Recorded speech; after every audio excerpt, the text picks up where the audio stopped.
You get whacked around all day long and end the day frustrated that the things that are actually important to you never got done. After freaking men. Right? After decades of this, you wake up to a life that you feel you never got to live. Hell nah, friends. As a species, we women must stop giving away our power to our spouses, to our bosses, and yes, and this is revolutionary, and I talk about this and I get a lot of shit from mamas about it, but we have to even stop giving away our power to our children. When we allow other people's desires to take precedence over our own, it creates a situation like the one we have today where many women have no idea what they actually want. And literally, this is why I have a job.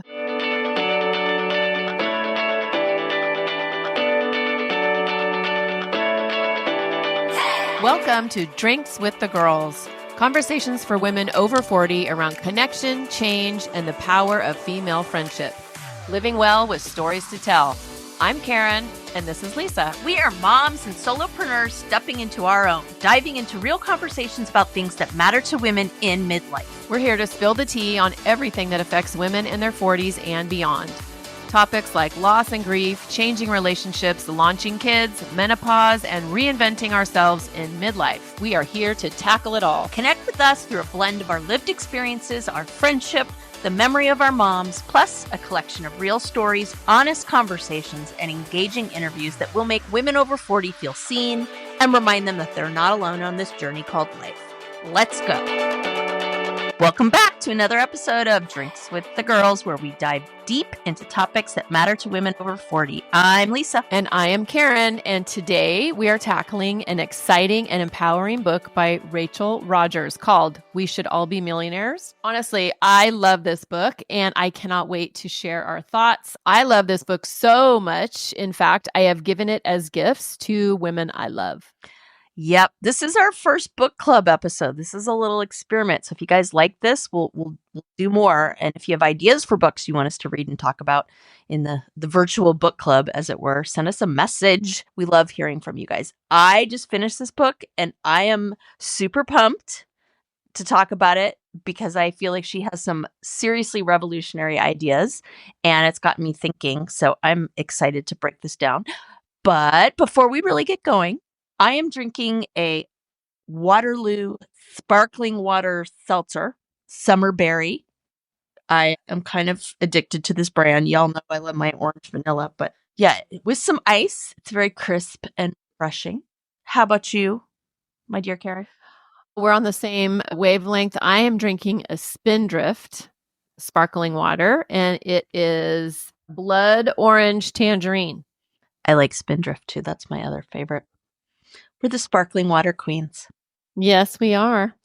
So kicking this sucker off, you have had more experience with this book. It's been in your life for a little bit longer. What were your initial thoughts way back when you started reading We Should All Be Millionaires? I mean, I love this book, like you said a bit ago. Like, it's just so revolutionary, I think. I mean, I feel like that's a strong word, but it applies for women. First of all, to be talking about like finances and money and not being ashamed or made to feel any kind of way about saying, I want to be a fucking millionaire, right? And it's just so empowering. And it just talks about so many different things that you don't even think are related to finances or money. But just right from the start, she is so relatable. Like it's easy to read, you know, if you feel like you're just listening to a girlfriend chat. And she speaks directly to women and challenges us to rethink our whole relationship with money. I mean, she opens up with, you deserve to be rich. And it really got me thinking, it's not just about having money, but it's about the freedom and the opportunities that come with it, right? And I don't think women of our generation are really comfortable saying, I deserve to be rich. We're taught that that's just not okay. Yeah. And I definitely feel like that's a male-female thing. Like when Mark Cuban's like, yep, I'm going to make $1 zillion doing X. We're like, oh, yep, that's what he does. He's Totally really good at it. Right. Yeah. But if we say that, it's, ooh, that's crass, you know, like, oh, ugh, right. I just find the way she phrases it so refreshing. And I think that a lot of women find especially when they get over 40, like, oops, oh well, guess I missed the boat on financial success. And I really like the way she flips that narrative. Exactly. She emphasizes it's never too late to start. And I'm always preaching this, right? From the rooftops to my followers, no matter what you're talking about in life, it's never too late to start. And that includes your money, your finances. And I love that she really centers women of color. As a Black woman, she has firsthand experience of what it's like to try to build wealth in a society that doesn't make it easy for women of color. Did you know, according to a report by McKinsey, women of color face even larger wealth gaps than white women? That doesn't surprise me one bit. She highlights that systemic barriers have historically limited their access to financial resources and opportunities. And this book just helps change that narrative. Yeah. Again, I just keep thinking revolutionary, right? And specifically where women of color are concerned, she talks about how they're underrepresented in leadership roles and entrepreneurship. And then that contributes to the wealth gap. So she encourages all women to break those barriers and create our own paths to financial success. She says it's time to stop waiting for someone else to save you. You are your own savior. I love that. And the book offers statistics that show Black women, for instance, earn just 63 cents for every dollar earned by a white man. And that disparity is staggering. Rachel's message is clear. We need to raise our voices and demand what we're worth. And she provides the tools to do just that. She states, your worth is not up for debate. It is not determined by your job title or your income. It's inherent. Yeah, I remember actually when you talked to me about this book and you suggested it, I was like, oh my God, it is another never drink another latte again book. Like I get it, but I don't know. And you were like, Girl, no. me. I'm not going to encourage I know. deprive ourselves. Totally. And I took the leap because of that. And I'm so glad I did. But I'm getting away.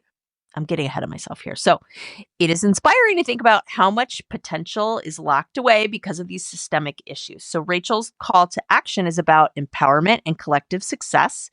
She encourages women, especially women of color, to envision themselves as millionaires. One quote that resonated with me was, we need to stop thinking of ourselves as just something and start thinking of ourselves as the powerful creatures we are. I completely agree. And she emphasizes that wealth isn't just about money. It's also about having the freedom to make choices that align with your values. She says, wealth is not just about what you have. It's about what you can do with what you have. And that was just a huge takeaway for me. Yeah. How about you? For sure.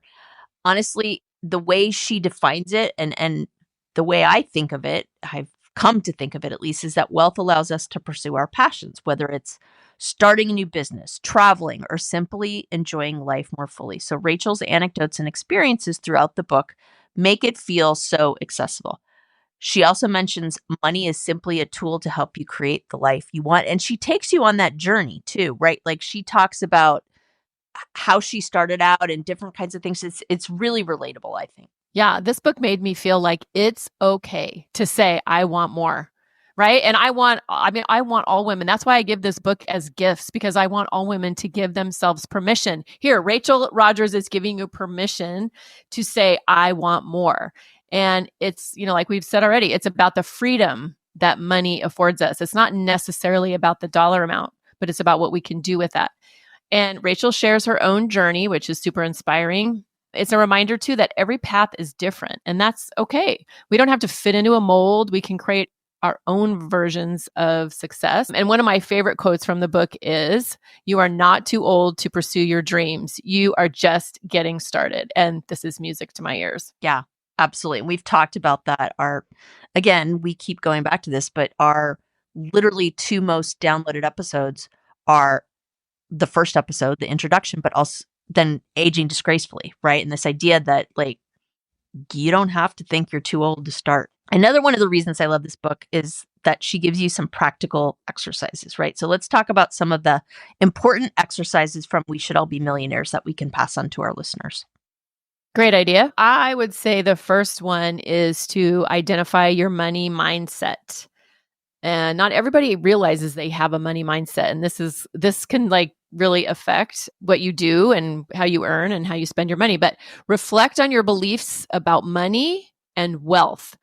write down any limiting beliefs you have, such as I'm not good with money or I'll never be rich. And then challenge those beliefs by writing down the counter arguments or the positive affirmations that reinforce a more empowering money mindset. And as y'all have heard me preach ad nauseum on the show, our mindset is literally one of the things that keeps us from having the life we want. And that includes our thoughts and beliefs about money. Yeah, this was a real wake-up call for me because I think I just had no idea I had that voice in my head. And then once she brought it up, I was like, oh my God, I totally do that. It's like, I hate budgeting and bill paying. I mean, I think everybody does, but I'm always beating myself up. Like, you suck. Why didn't you figure this out? Like, why did you spend money on this? And da da da. I was like, that's just not helpful, right? Like, oh my Lord. So another one she does that's an exercise is set clear financial goals. So she wants you to create a detailed list of your financial goals, both short-term and long-term. Be specific about what you want to achieve, whether that's saving a certain amount, paying off debt, or starting a business. Break these goals down into actionable steps and then set deadlines for each. I love that so much because I think a lot of times we just think of what we want, or, sometimes we buy things spontaneously or whatever. And I think when you do it like this and you get really specific on well, what are my goals and what am I working towards? And then you have a plan, right? You're more consciously deciding what to do with your money instead of just having it be all willy-nilly. That is such a good one. But another one I love, because I love me some manifesting, is to create your dream life vision board. I'm all about it. So visualize your ideal life by creating a vision board. Use images, quotes, and words that represent your financial and personal goals, and place this board somewhere where you see it daily to keep you motivated and remind you of what you're working toward. My name is Karen Shatafian, and I am a shameless coffee addict and empowerment coach for women, and my love language is authenticity. My mission is helping women unapologetically design a life they're in love with. Because what the hell are we waiting for? My website, KarenShatafian.com, has all my coaching packages and free offers like my midlife reclamation guide. In it, you'll find tools to help you decide how to create the most inspired and empowered version of yourself and your life. You can find me on Facebook and Instagram talking about ways women can show up for themselves after decades of showing up for everyone else. Join me as we throw off the shackles and live our best freaking lives. See the show notes for all the details. Cheers. The other one she does that I like is to conduct a wealth audit. So take stock of your current financial situation. List your assets, liabilities, income, expenses. This exercise will give you a clear picture of where you stand financially and help you identify areas for improvement or opportunities for growth. I use TurboTax and Intuit Self-Employed, but I also have a spreadsheet that I use. And I had to really dive into that at one point because I realized that I wasn't projecting far enough ahead with my finances, and it was always biting me in the butt. And I was like, oh, I don't want to do that. And I found it really actually empowering when I started to do that because I just felt like, oh, there's a plan in place. Absolutely. Yeah. So one of my favorites is develop your rich bitch plan. Oh, yeah. I just love saying that. But write a plan that outlines how you will achieve your financial goals. This goes back to the, not doing things all willy-nilly, but include specific steps that you'll take to increase your income, such as negotiating your salary, starting a side hustle, or investing, right? And make this plan actionable and revisit it regularly to track your progress. I was so proud of my daughter. So she's 20. How old is she? Oh my God. Hope you're not listening, Peyton. 27. 27. And she was working at a private school. She's a second grade teacher. And, I don't know if y'all know, but, private schools don't pay as much as public schools, at least in California. And so she went in to her boss when they were renegotiating, when they were asking, or she was asking if she was going to come back. And she said, I'd like to make more money. I need more money. So she was literally trying to negotiate her contract, which I thought was pretty ballsy since she'd only been there 2 years.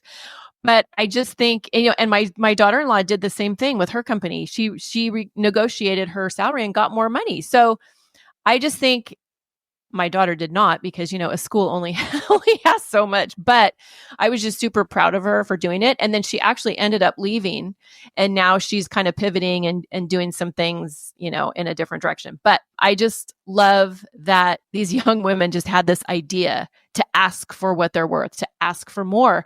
I know I wouldn't have done that when I was in my 20s. Well said. I think these exercises can really help our listeners take concrete steps towards improving their financial situation and building the wealth they deserve, just like these young women have done in your family.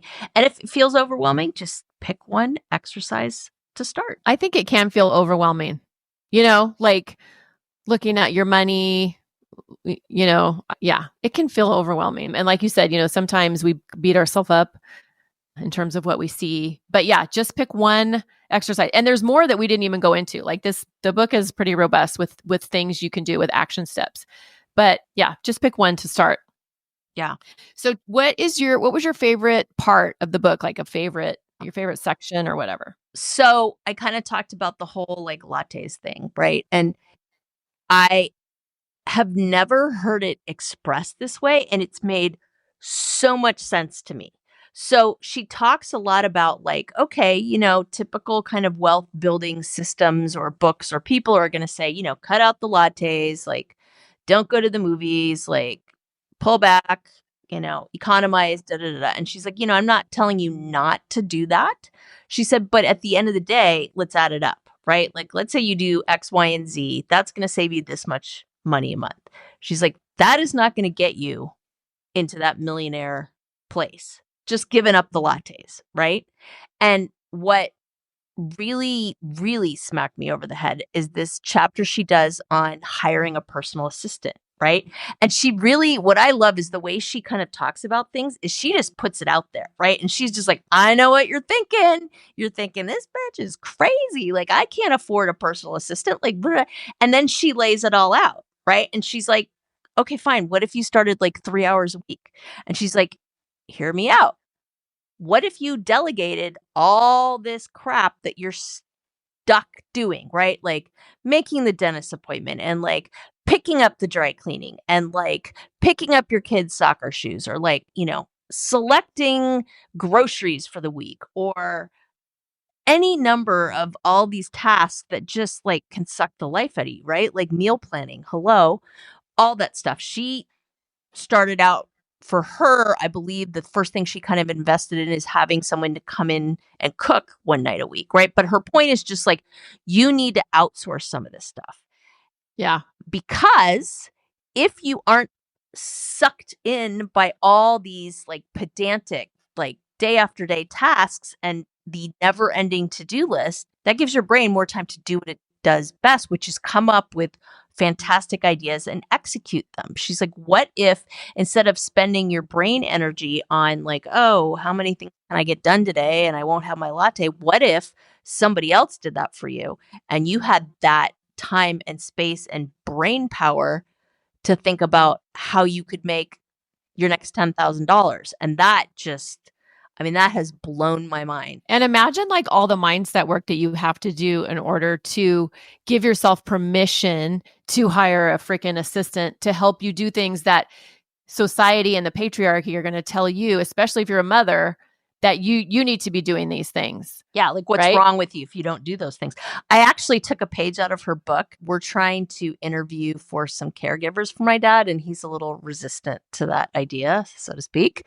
And I was like, oh, I've got an idea. I said, Dad, what if we just hired you a personal assistant a few hours a week? And he was like, oh, I like that idea, right? She's going to do the same things, right? Exactly. And I'll hire for the same like qualifications. But boy, doesn't that sound much better than I'm hiring you a caregiver, Dad? And I'm like, we're onto something, right? And so I have been exploring things like, okay, well, I have my house cleaner come twice a week. What if I cut that in half and I spent the rest of that to hire a personal assistant to do all these other things, right? Because in my case, I have tons of ideas and pieces of things that I want to do. I just don't have any freaking time.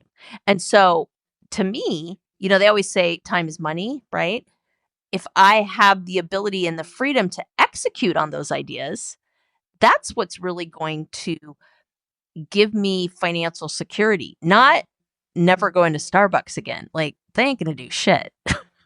Absolutely. I love that you brought that up. And it's funny. So what you're just talking about kind of leads right into kind of my favorite piece or not. I mean, I have a lot of favorite pieces, but one of them that I want to pass on. And it's kind of that guilt that we talked about as like, if we do have children and let's say we are trying to run a business or start a business or have a business or really do anything as a mother, right? The patriarchy tells us we're bad moms if we focus on all these other things instead of focusing on, right, the needs of our children, right? And so we have this mom guilt literally from the time your child pops out. You have mom guilt. It is a thing. If you're a mother, you know what I'm talking about. But I want to just read this part from the book because Rachel says, this is the trap that so many women are caught in every day. We bobble between other people's needs like a tiny pinball in an arcade machine. You get whacked around all day long and end the day frustrated that the things that are actually important to you never got done. After freaking men. Right? After decades of this, you wake up to a life that you feel you never got to live. And she says, hell nah, friends. As a species, we women must stop giving away our power to our spouses, to our bosses, and yes, and this is revolutionary, and I talk about this and I get a lot of shit from mamas about it, but we have to even stop giving away our power to our children. When we allow other people's desires to take precedence over our own, it creates a situation like the one we have today where many women have no idea what they actually want. And literally, this is why I have a job because no, I'm dead serious. I'm laughing because you're so right. I'm not laughing because I think it's like hilarious. I'm like, yep, there's an app for that, and it's Coach Karen. Yes, because women come to me and they're like, I don't even really know what I want. I know I want something more. I know I want something better. I know there's this void, but I don't know what that is, right? And it's because we've been focusing on everybody else's goals, dreams, desires instead of our own. So we become so accustomed to the world telling us what to do that we can no longer hear our own voices. And this fucking gives me goosebumps because it is so true. Hey, fabulous Drinks with the Girls listeners. Guess what? We have something exciting happening here at Drinks with the Girls. We have a way for you, our listeners, to be involved. We would love you to be a part of our Drinks with the Girls support team. Creating a sisterhood of empowered women is our goal, and we are so grateful you are here. But we need your help to grow this incredible community that we have a big and bountiful vision for. You can help us get the word out about Drinks with the Girls because we want all women to feel the support of our powerful community behind them. Here's what you need to do. Go to your favorite podcast platform and subscribe or follow Drinks with the Girls if you haven't already. We need you to share every episode we put out. We would love for you to do this, especially when a particular episode resonates with you and or brings to mind someone you care about that you think would benefit from listening to it.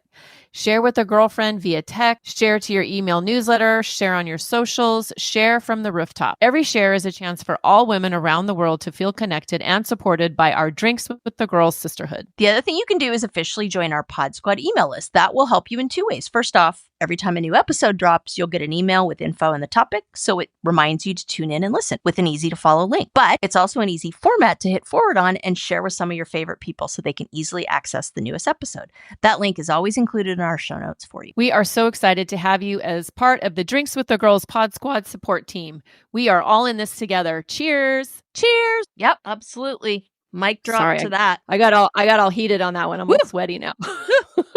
Gonna fan you. Fan you, girl. This book has so many gems like that for me in there. Like it resonates with me so deeply. And I think what I really like about it is like you'll read these books and it just like a lot of that kind of talk seems like shock value, right? Just like, oh, I'm doing it to sell books, or oh, like I want to shock people and da da da. And she's not trying to be shocking, right? Like it may be shocking to hear, but that's not her intent. She's not doing it just for shock value. She'll say, this is what I believe. And this is why, right? Like she'll talk about how like she was in a ridiculous amount of debt when she started out and she was in law school and kind of the things that she had to do and the decisions that she made and why she feels the way she feels. So she backs everything up, right? She Totally. doesn't say something like, so yeah, you really need to ignore your children. They're just so annoying. They want to be fed all the time, right? And they are, but that's a whole other topic.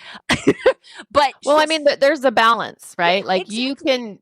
you can take care of the people you love and also Yes. take care of yourself and your needs and desires and all that. Yeah. And so like I said, she backs that up, right? She says, like, the whole thing with the personal assistant, like, she literally does the math, right? Like, what could you do with 3 hours that you don't have to spend doing X, Y, and Z? How Yeah. much is that worth to you? And she also, that's the other thing I like, is she really talks about this idea of paying people what they're worth and Yeah. really challenges this idea of like, oh, we'll get all these people for minimum wage and la la la la. And she really breaks down as a business owner, like, I pay my people well because I want to make sure that they're happy there because happy people produce good ideas. And she's like, she just breaks down this whole thing about like just kind of how she sees it as an investment in her business to not only pay people well, but treat them well. And we're talking like her cleaner, her cook, her like everybody that ever comes in contact with her. And I'm like, hallelujah, right? Like you pay people minimum wage, you're going to get minimum wage effort because people feel disposable and they are. Yeah.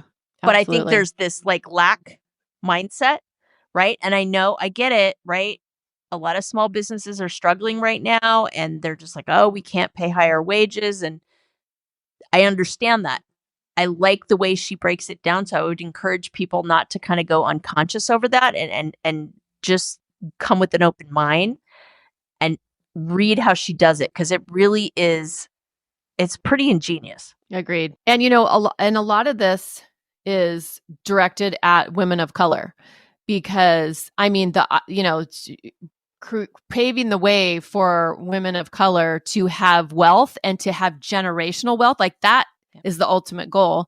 And so I love that because first of all, you don't see a lot of books written by women for women talking about money, right? And then you know add in that it's for women of color. I mean, it's for all women basically, but it really centers women of color because what we talked about earlier. It reminds me, one of the stories she tells is she works for this like high powered law firm at one point and she's just like killing herself, right? And being treated like crap. And she's like, and I stayed because, hey, I'm out there representing and I'm this, powerful Black woman and I've got to be out there, for everyone and show them that we can do it and this, that, and the other. And she talks about, I can't remember specifically, but like leaving her building at one point in the office and she looks over and there's this poster of her, right? And it just hits her like a ton of bricks. Like, I'm the poster girl. Like, I am here to check that box for them. Mm-hmm. And I'm not here doing the things that I want to do. And I can still represent and I can still be a role model for Black women and Black women lawyers and Black women entrepreneurs without having to put up with this crap, right? And I mean, there's a lot of painful stuff she's been through just in terms of being excluded from groups, really like some massive systemic racism and chauvinism and just all the things that we know that are out there and really talking about that kind of cost benefit analysis that she goes through. I've never had to represent women of color, right? I'm not a woman of color. I've never had that burden of like, I need to be out there showing people what's possible, right? Because I have privilege, but I sure as hell know what it's like to work as a woman in a man's world and, you know, in a job interview be asked if I have a boyfriend and Oh my God. oh yeah, and respond back, "I'm sorry, that's none of your business." To which he replied, "Well, yeah, but I just want to know in case, we move you here, like what that would be like." And having to then go, again, none of your business, right? Wow. And so I love the fact that she takes you through that journey, right? Of all these things that she's gone through and kind of she's pretty real about the whole thing. Oh yeah, absolutely. She's totally 100% real in the whole book. That's what just makes it so, relatable. My name is Lisa Corachella McDowell, and I'm not just a healthy smoothie girl. Check out nextlevellifewithlisa.com, my website and centerpiece for all that I do. Connect with me about my free classes, the fabulous health and wellness products I have, literacy work, special education advocacy, and social media. I try to live my truth and put it all out there authentically. And for a special offer, go to nextlevellifewithlisa.com/podcast for some exclusive goodies for my Drinks with the Girls listeners. See you there. One of the things I love, and y'all can read it and see, you can, look for yourself, but she talks about broke boo and rich boo. Oh yeah, I love this part. And she, breaks down like what does broke boo and rich boo, like what are they thinking? What are their beliefs and what are their actions, right? And you can see yourself I kind of saw myself in both of them, and then she talks about what are broke ass decisions. Yep. And what are $1 million decisions? And it's like, it just gets you thinking about your habits and your patterns and the things that you do. And literally, are you making broke ass decisions or are you making $1 million decisions? And I don't know about you, but I want to be making $1 million decisions. Yeah. Right. And it's mindset, right? Like we sound like friggin' broken records, right? Like that encompasses your mindset, right? And I think that's kind of the whole like, oh, skip the lattes mentality too, right? Like, I'm skipping the lattes because look, I'm just using it as an example, right? Like I'm skipping the lattes because I need to save money. Da, da, da, da. Like she's not saying to do that, right? If there's a purpose for it, go for it, right? But this idea that you're coming from lack, right? Also, she's not saying go out there and grab yourself a Tiffany's tennis bracelet and put it on credit, right? But she's just saying be intentional about it and don't do it just because the world says, well, you're broke. Like you really shouldn't be having those lattes, right? Like do it with intention. I love this book too, because not only does she give us like practical, actionable steps and ways for us to really, think about money and creating wealth and all that, but it's also a personal development book because she really has you, look at, like we said earlier, your mindset. She has you look at things that are getting in your way. In one chapter, she has it in bold. How would your life change if you actually believed in yourself? So it's like, not only is she giving practical tips, she's also putting in some gems to help you really, kind of dive deep in terms of like your personal growth. So, because it's all related. Yeah. It's like, cause when Karen suggested, I was like, oh God, it's not going to be like a budgeting book or like, come on, like, I don't know if I want to read this, like stock market tips, like, yay. Right. But right. She really goes through this idea of wealth. Honestly, the book is about wealth as a metaphor, figuratively and in real life, for reclaiming your power. That's what she's talking about, right? For sure. Absolutely. And money is the currency of that. Money gives you the freedom to do things, right? I've had conversations with people that are on my team about like, oh, it's unseemly to money. It's like money is a tool, right? That's all it is. It's literally currency. And so the way she talks about this is you have to believe in yourself. And by believing yourself, believing you can do these things and it's okay to want and have these things. Yeah. That's the bottom line. And money is symbolic of that. And it really, I think, goes full on at a lot of these myths that we've told ourselves. Like, again, when I figured out that I had that voice in my head about like, oh, you suck at money, I was like, oh my God, she's 100% right. Like, I'm kicking that bitch to the curb, right? And it like, I'm not totally successful, right? But when I feel that feeling, when I like get ready to do my budgeting and my bills or whatever, and I'm like, right now after reading that book, I'm like, all right, backseat, bitch. Yeah. We're going to do this and it's okay. Right. And so at least I kind of name it. 100%, Lisa. And, it's funny. I don't know. I can't remember if it was in her book or somewhere else, but I read something somewhere that money is actually neutral. Like money is neutral, but it's our thoughts and our beliefs about money that has the charge. Right. And this goes along with our mindset. I mean, just think about, how do we feel about people with money? With a lot of money, like let's just say filthy rich people, like, we have like all this judgment around them. Oh, they must be a certain way, or they must be assholes, or whatever. Some it of is, them are, we but just saying. we all have, we all have these, and it's different for everybody. But I think, the way that she helps you just really kind of unwind from all this, to look at money as neutral. And like you said, it's a tool. And I mean, I'm sorry, but money talks, right? And especially in the United States and our country. And, so yeah, I just think there's so many great gems in this book. As we wrap up, let's share 5 important takeaways from Rachel's book, We Should All Be Millionaires, that our fabulous listeners can apply to their own lives. Like, I feel like we've been doing that all along this episode, but being intentional, I'm all for intentional. So let's start with, you deserve wealth. Hello. Can I get an amen? Right? Amen. This idea that everyone, especially women and especially women of color, deserves to be financially secure. I'm going to say that again. Deserves to be financially secure. I know a lot of you out there just threw up in your mouth, right?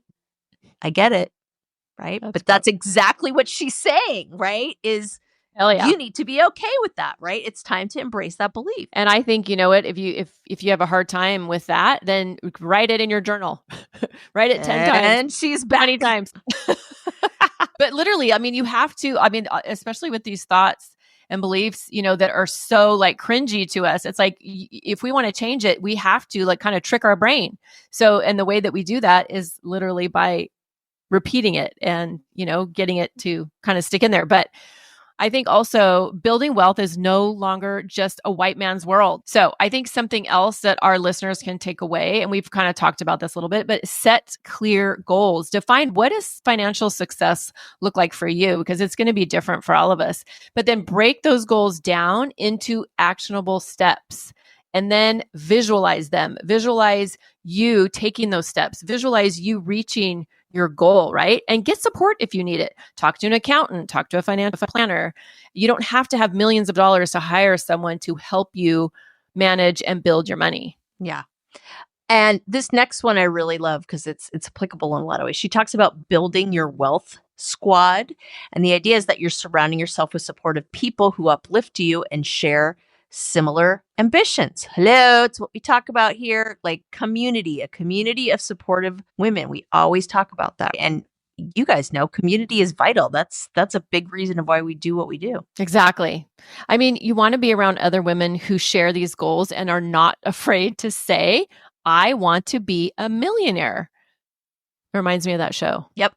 Who wants to be a millionaire? Who wants to be a millionaire? Exactly. I want to be a millionaire. So don't talk about your money goals around people that are stuck in their scarcity mindset. I mean, we love them. There are people, but they aren't the best for our own financial goals. Yeah, for sure. This next one is really important. Ask for help, right? She really makes this distinction, like that just because you're trying to get better at this and you're really trying to build that mindset doesn't mean you have all the answers. Ask for freaking help, right? Don't be afraid to seek mentorship and guidance. It's a sign of strength, not weakness. Absolutely. And the last one, my all-time favorite topic, you guys can guess, mindset. I feel like when you say that, I have this little vision of the Dora song, when she's like, backpack, backpack. Okay. It's like you're in the background going, mindset, check your mindset. Okay, scroll. Hey, whatever it takes, I'm happy to be. That could be edited out. 56-year-old Dora. I might edit that out, but then again, I might not. Do your magic. Shift your mindset. Move from a scarcity mindset to one of abundance. Money is a tool, like we talked about earlier, for freedom, and it's not something to fear. Having and wanting money is nothing to be ashamed of. It doesn't make you greedy or whatever BS stories you're holding on to around it. Absolutely. So, for our listeners, we'll put a link in the show notes, and no, it's not an affiliate link. We make absolutely no money off recommending this book. We just really like it. Pick up Rachel Rodgers' We Should All Be Millionaires. It is a fantastic read that will inspire you to take charge of your financial future. Yes, and remember, Drinks with the Girls sisters, you are not behind. Even if you're like us and you're well into your 50s or even your 60s, it's never too late to start. We are all deserving of wealth and the opportunities that it brings. So let's talk about money, our goals, and let's empower each other as we create that wealth squad. And again, if you've liked what you've heard and you're a fan, or maybe you just popped into this episode, if you think of someone that this might resonate with, do us a favor. Share it with them. It's going to give the person you share with some great support, and it'll help us build our community. So that's a favor you can do for us and all the women that are in this community. So thanks for tuning in, everyone. And again, don't forget to subscribe, and we'll see you next time on Drinks with the Girls. Cheers. Cheers.